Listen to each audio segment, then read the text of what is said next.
রাজধানী সহ সারা দেশে বইছে ত্রয়োদশ জাতীয় সংসদ নির্বাচনের আমেজ। এবার প্রায় ১.৫ দশক পর সবার অংশগ্রহণমূলক নির্বাচন হবে জেনে উচ্ছ্বাসিত দেশবাসী।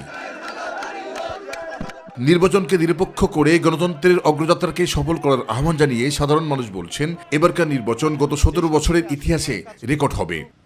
আমার মনে হয় সুযোগ সুবিধা থাকে, তারা যদি শান্তশিষ্টভাবে যদি ভোটের সিস্টেম করে যে না জনগণ ভোট দিবে, জনগণ যাকে সমর্থন করবে তাকে আমরা সংসদে পাঠাবো, সেই সরকার হবে, তাহলে অবশ্যই যাব। ভোট দেওয়ার জন্য অতি আগ্রহ হয়ে আছে।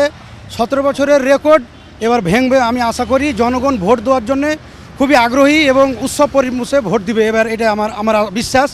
সব কিছু মিলে ভয়ও কাজ করতেছে, কিন্তু ভোট দেওয়ার প্রবল ইচ্ছা আছে। নতুন সরকার জুলাই অভ্যুত্থানের চেতনা বাস্তবায়নে তৎপর হবে কিনা এ নিয়েও মানুষের মাঝে বিরাজ করছে এক ধরনের সংশয়। মনে হচ্ছে যে অনেকটা নিজেদের মধ্যেই নির্বাচন হচ্ছে আর কি।